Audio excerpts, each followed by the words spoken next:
Hello there, and thank you for joining us again for your favorite show, Money and Technology, a platform that provides you latest information on what's going on in the world of technology. And we don't leave finance on a side because this is money and technology. We also talk about, what's going on in the monetary world. I'm talking about both the physical and the virtual, because these days, very few people move around with cash. Of course, everything has been, transformed or transposed into virtual, terrain. And the landscape of that virtual money is actually expanding by the day. Today, we don't get to see cash again. What we see is just a figure, it could be virtual coin and so on and so forth. But that's not what we're going today. Money and Technology today is also taking a closer look at what we've discussed on this platform, few months back. And then, of course, we brought an expert on that field, and we look at the scope on a very wider scene, talking about how, it is affecting the world in general. But today we want to narrow it down to the specifics, talking about this region that we are. What is it that we want to talk about today? It is nothing but that which is ravaging everywhere in the world today. Cybersecurity or cyber threats. It's something that is pretty much like a hydra-headed monster that is, moving around looking for what to gulp up or to engulf and stealing a huge amount of money from people. Ladies and gentlemen, welcome to Money and Technology. Before I, let the cat out of the bag, before I introduce my guest, let's go for this break and we will be back. My name is Ajara Ahmed Tijani. Welcome.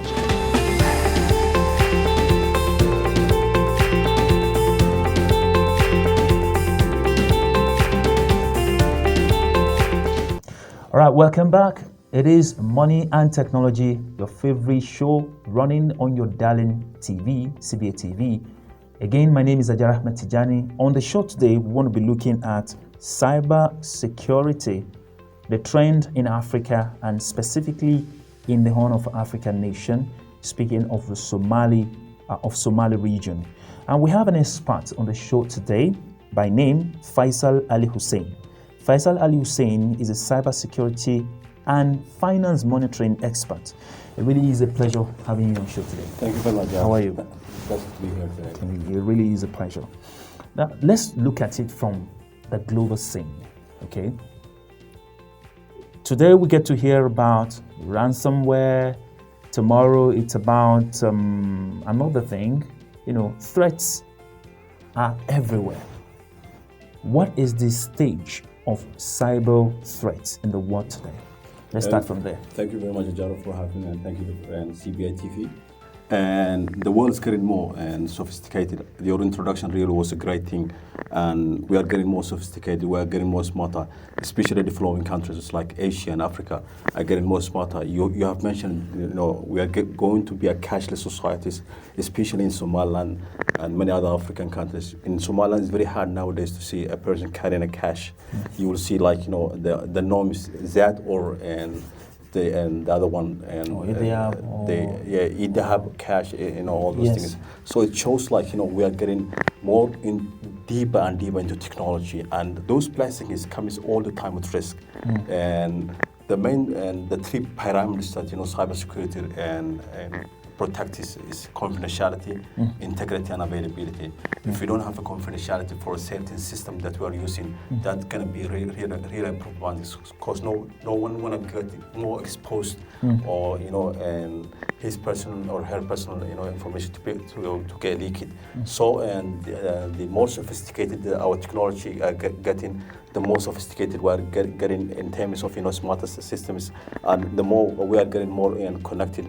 And also cyber criminals are getting more sophisticated, and that's why the threats are really very high.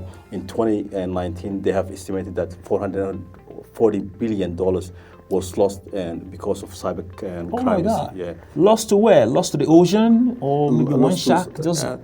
swallow it. A loss for some person, it's gonna be a gain to others. So cyber criminals gain that much, and it's and almost, and more than 40% higher than the GDP of the richest countries in Africa. So the threats are there. Yeah. Now, when you mention confidentiality, what do you mean in that regard? Is it just for a group of individuals, for company, for business owners out there? What do you mean? The highest threat is really, and all the time cyber criminals attack, where the money is, and money is in financial institutions. So, and the confidentiality, for example, if I use a certain digital financial system, if there is no confidentiality for that thing, they definitely they're gonna lose customers, and no one, for example, like your personal data, if it get leaked into and cyber criminals market, it's gonna be a problematic because your data will be and a public one, which is supposed to be a private. So that's really gonna be problematic for the system itself to the institution, the private sector, and it's going to be a threat to the country because the the public safety is what most of the governments are trying to uphold. So if there is a chaos in the financial system, definitely going to be a chaos in other sectors as well. Let's just quickly drift a little bit for the benefit of those people watching this program, maybe who have been following the program before and probably just joining right now. Now, we know that in some countries where people have been kidnapped, they kidnap them, for the purpose of, exchange for money, which is known as ransom. So at the mention of ransom, we know you are just exchanging something like a barter for, even it is illegal or criminal in some sense. Ransom is something like you pay, it's a sacrifice that you pay for something. Now, in the world of cyber security, what is ransomware? That's a good question, Ajar. Ransomware is a kind of a threat or attack that a cyber criminal is used in order to encrypt your data. Encryption, like for example, they will send a backdoor file, and for example, they will send you an email says, hi, my name is... A backdoor file? Yeah. What do you mean backdoor? Yeah, which one is front door? Or a backdoor file is a file that you cannot see. It's a file that, intentionally hidden in order to penetrate your system. So for example, I'm going to send you a message saying, hi Ajara, my name is Faisal. Could we please speak today? And I'm going to send you a link. That link going to be a kind of a fishy one. So if you click that link, a backdoor file will go to your system. So at that time, I'm going to be able to, and access to your personal data, access to your credentials, and all those things. So I'm going to kind of, and having the power and to adjust and also erase so many information about your system. So and that backdoor file sometimes carries encryption. So they can encrypt your data, so you don't have the an ability to access your data. So when they encrypt your data, they will tell you, please, if you want to get your data back, you have to pay me a certain amount that's where ransom comes in. That's the thing. So and their interesting method of payment is Bitcoin, for example. You mentioned Bitcoin, which is like untraceable method of payment. So that's really and it's getting more sophisticated. It's getting more higher, and ransomware is really one of the most the highest cyber attacks that happen in a lot of countries and in a lot of regions. And African regions are really as susceptible to those attacks because the problem, we don't know what kind of attack. I'm just about to get to that point now, because we're still looking at it holistically, from we're looking at it from the global perspective right now. Now, coming to Africa here, you talked about backdoor, having to penetrate into your data, and then they hold you at ransom, as they hold you ransom, and then data, yes. How sophisticated have we in Africa? Have we been able to grow up to that stage to be able to, manage our information, our credential or confidential stuff? And frankly speaking, it's a good question, and Ajara. Frankly speaking, in Africa, and it's one of the, and we cannot say Africa is a rich continent, and money is kind of scarce in Africa. But it's one of the easiest places to penetrate or to to exploit their data. So it shows like, and most of the cyber criminals nowadays are concentrated on developing countries like Asia and Africa. In Africa, we have so many challenges. There is no the financial sectors are not regulated, cybersecurity regulations are not there, and even there is not a full awareness for societies and what kind of threats that they can face. So it's going to be a kind of and easier for cyber criminals to access or to exploit and African and financial systems. And I have and there was an incident happened last week with my friend, and he has received a telephone-like text message, which was a text phishing. Someone told him like he have received some money from a certain person, and there was a link there. When he clicked the link, he told me like there was a few thousand shillings in his account, and his money and like he couldn't find the money in the account. His account showed zero balance, which shows like someone could have got the access to his system or to his bank account, and like they took the money out of there. So it's really, and it's not so much, but it happens, but we don't know how much. This is quite disturbing. This is quite disturbing. Now, would you say that internet, I'm talking about like internet connection, does it play a role in this scenario? Yeah, and actually cybersecurity, there was a difference between cybersecurity and information security. Cybersecurity is protecting the confidentiality, integrity, and availability of interconnected systems. So it's really a kind of and threats that happen within interconnected networks. But when it comes to information security, it's a part of intellectual property is a part of information security, and physical security is a part of information security. So anything connected to the internet have the susceptibility or the risk to get penetrated or to be to face such a cyber attacks. And Africa and the penetration and rate in African mobility or internet connection is getting really higher. It's one of the most promising continents in Africa, in the world. I mean, African societies are getting more to the internet, and that blessings also carries a lot of risks or cyber risks. Yeah. It's a blessing, but it comes with its risk. Okay, so now let's channel this discussion to Somali region. This is Somaliland, and let's say Somali region in general. The trend of cashless policy, and banking the unbanked in terms of not necessarily. I've been in Somaliland for quite some time now, and I could tell how many times I have touched real cash. You understand? How do you think the growth of this trend, talking about cyber threats, will not come in line with the development of technology in terms of finance aspects of the region? And it's a good question, Ajar. Unfortunately, there is no a proper regulation set when it comes to financial security or when it comes to cyber security regulations in Somaliland and other Somali regions. And Somaliland and people are more entrepreneurial. And they have accepted, or you can see the acceptance of such digital financial systems are very high, which is higher than I think many African countries. But the problem is there is no proper regulations for those kind of financial systems. What kind of information they can share, what kind of information they can and accept or and accept from customers or the clients if they wanna open a certain account.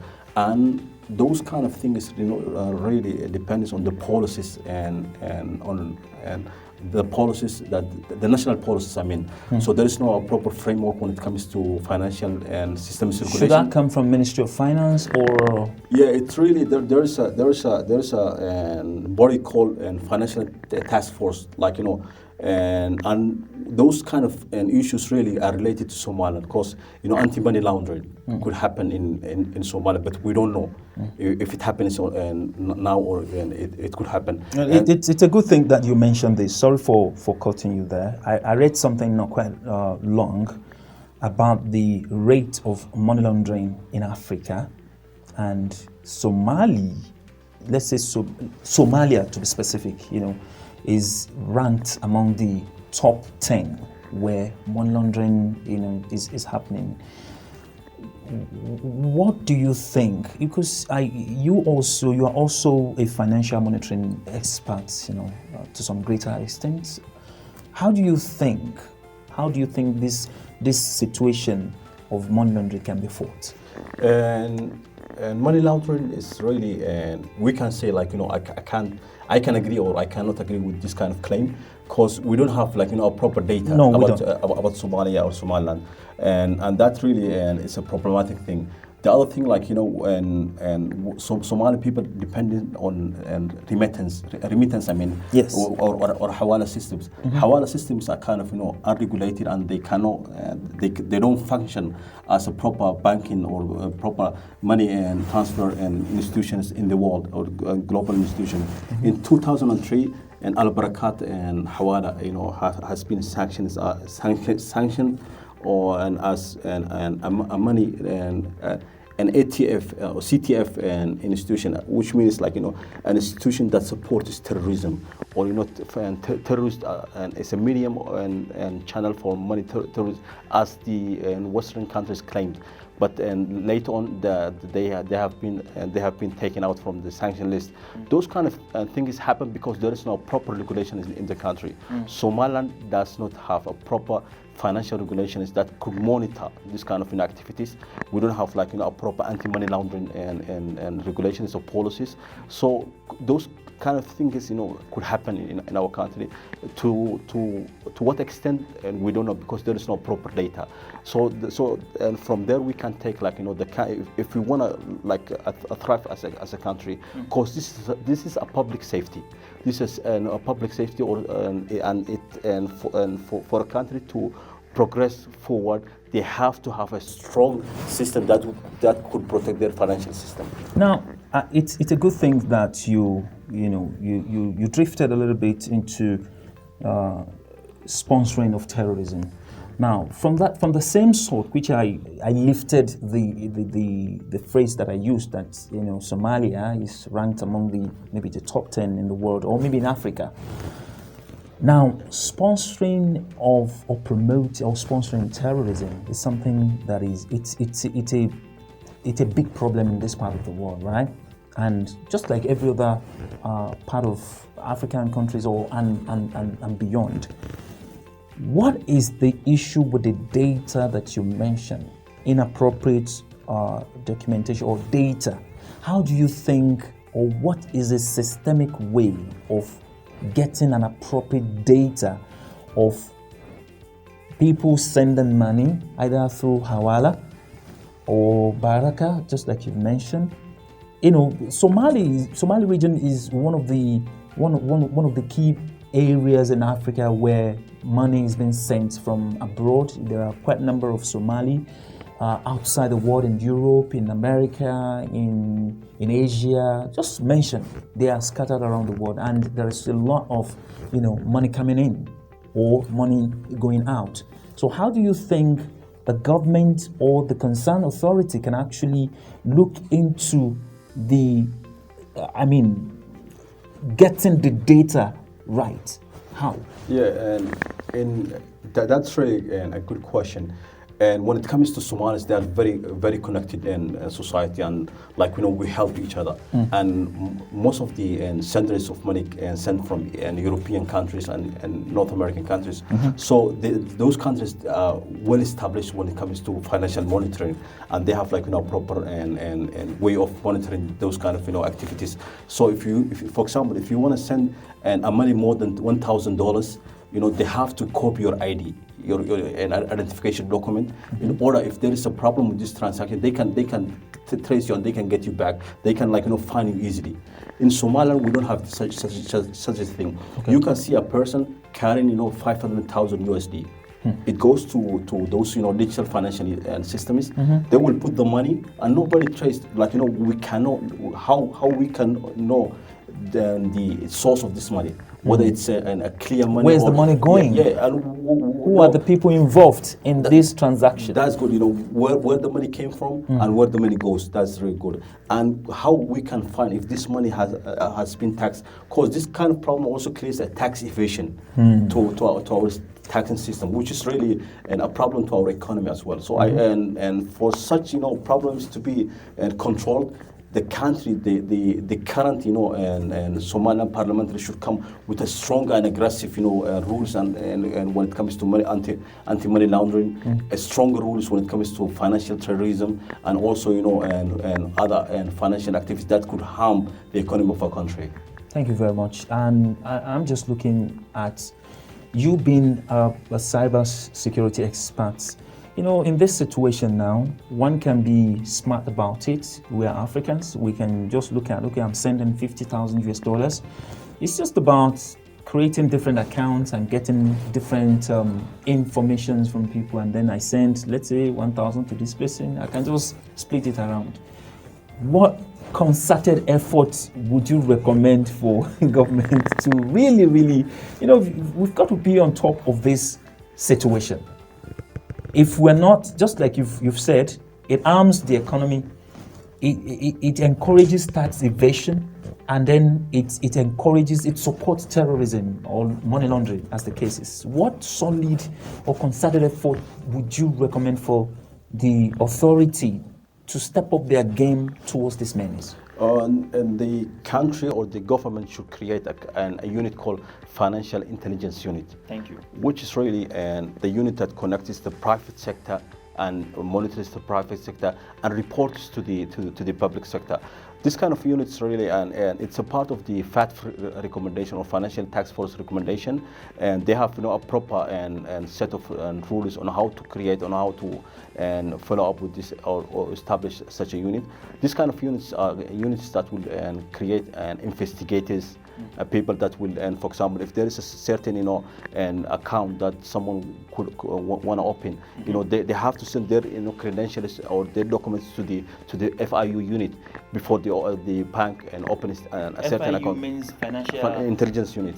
So they have to send the documents to. So they have the power and they have the mandate to and stop a certain transaction, to block a certain transaction, or to list someone for example, under the certain and certain blacklist lists. So it's really a kind of governance and method or governance way of controlling the asset of our nation. And this kind of recommendation and initiative should come from the Ministry of Finance, because they have the power and they have the mandate in order to create a more secure, a more economically and secure and strategies for our nation. Thank you so very much. For the past few minutes now, we've been having interaction with FEISAL HUSSEIN, a cybersecurity and financial monitoring expert. I think I've seen your face somewhere before, like maybe one poster or so. Yeah. You want to tell me something about that? Yeah, I was a candidate for the last, now I. Yeah. No, so okay. Before we call it a wrap on the show, what's the final message you have for people, our viewers, the government, African leaders generally? What message you have? Yeah, and really I was trying to, and first of all, thank CBI and Ajar for having me here today. And the message, I'm really encouraging everyone to be a cybersecurity aware. You have to first of all understand what cybersecurity is. You have to understand how you can protect your data, how you can protect your financial information, and those information you can find from internet, from any YouTube channels. And the other thing, for governments, and they have to come up with a stronger regulations in order to make our economy much safer, to make our financial systems much stronger. And in order to interact with the outside world, we have to have a strong or standardized and financial systems that could protect our nation from any attacks, whether it's a financial attack or cyber attacks. Thank you very much. That's it. Well, just before we say goodbye on the show, You are cybersecurity expert, and with that advice, we've got to be aware of cybersecurity threats, and then we should be, at alert with our financial institution and so on and so forth. As an expert, are you available for hiring? Like, oh, this is a very multi-billion US dollars investment, and then we've got a lot of, credentials, confidentials, or all information. Are you available for hiring? And that's a good question. I have a company called Cyberhorn, which is registered in Somaliland, and it's kind of, we give, cybersecurity service to financial institutions. So if they want to find me, they can find my LinkedIn or. Okay, so the link is going to be displayed, and yes, it's the one popping up right now. Thank you very much. If you need the service of Faisal Ali Hussein, you can contact him via the link. It has been Money and Technology reaching you from CBA TV. My name remains Ajar Ahmed Tijani. Special thanks to Faisal Ali Hussein, a cybersecurity and financial monitoring expert. I think I'm right with that. Thank you for honoring our call. Some other time we might have a cause to bring you on board again. Thank you. Thank you very much. And on behalf of the entire crew of Money and Technology, my camera operator, Abdullah Zak, yes, thank you, my esteemed viewer, for joining once again. Until another time will come your way, remain blessed and enjoy digital life, and be security conscious.